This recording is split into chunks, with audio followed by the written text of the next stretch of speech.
Senate Majority Leader John Thune in Focus Now. Good to see you today. This is momentous. This is so many things. It is hopeful. The president says it's the first step.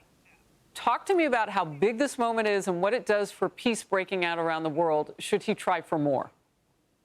It's historic, and it is really an epic development, Harris. You think about thousands of years of history and the warring that's been going on in that region, and more recently, obviously, and of course, the terrible attacks from a couple of years ago. And what the president has been able to achieve here is nothing short of remarkable. And he builds on the success of the Abraham Accords from his first term in office. But this truly is historic. He deserves a tremendous amount of credit, and his team, who worked diligently and successfully to broker this deal. Obviously, there's a lot that remains to be seen in terms of Hamas and getting them disarmed. But at least in terms of the first steps forward and getting those hostages released, what an incredible, incredible achievement. Yeah, you'll need all those countries that he has pulled together. People said it couldn't be done. His critics said it couldn't be done, and he has. And those countries are necessary for next steps. The legacy media, liberal pundits, and prominent Democrats have praised the president and his administration, some of them. Here's a sample.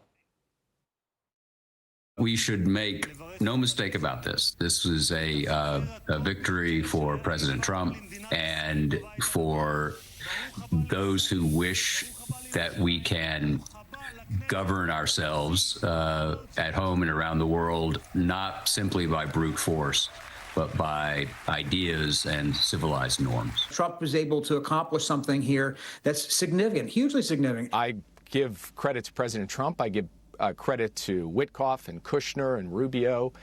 These are hard jobs. Now, remember, I've been saying it's not everybody. President Obama's deputy national security advisor shrugged off President Trump's accomplishments. Watch. It's great that the Israeli hostages are reunited with their families, that aid is getting to Gaza. I would not go as far as to say that this kind of validates a certain, theory of diplomacy, because frankly, it's just a ceasefire. The problem has not been solved. It's not really a peace deal.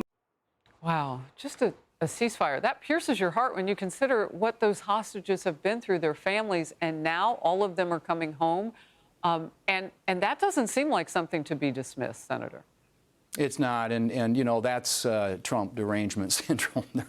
They don't want to give him credit for anything. This is historic.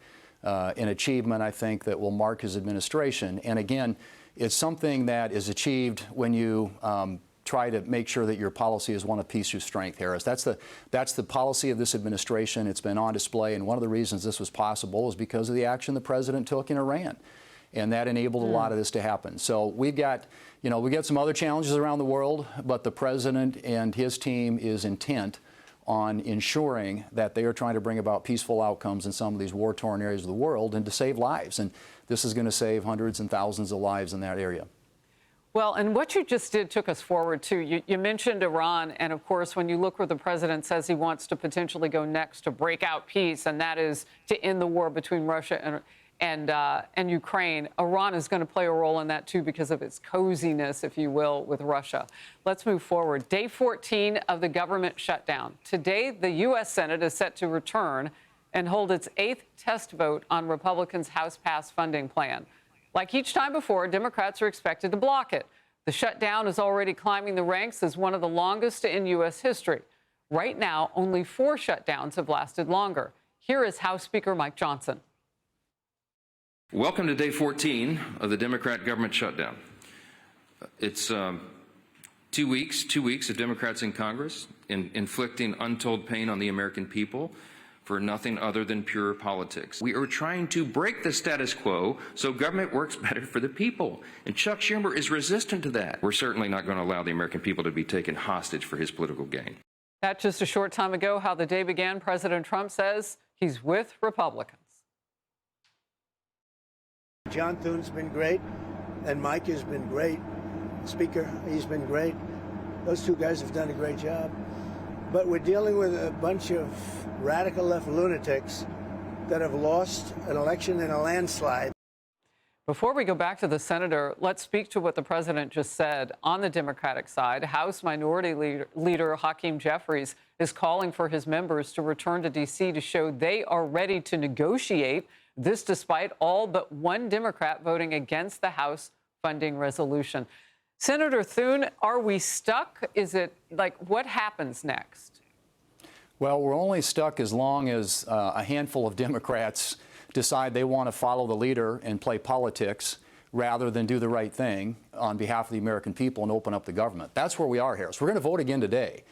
We have 55 of 100 United States senators voting to reopen the government. We need 5 more Democrats. It takes 60 to do most things in the United States Senate.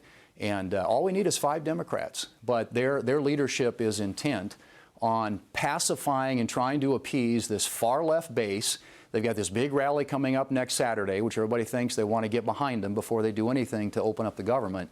But it's really straightforward. I mean, this is the legislation right here. It's 24 pages long. It is clean. It is nonpartisan. It has no policy writers, no partisan gimmicks. This is a straightforward way to open up the government. It has passed the House. It is sitting at the desk in the Senate. We can pick it up and pass it today. The president will sign it into law today. The government opens up. And all these questions about who gets paid, who doesn't get paid, which agencies and departments are going to be prioritized, those all go by the wayside. It is that straightforward. We are trying to open up the government. The Democrats are not. They are playing politics. It needs to stop, and it needs to stop now.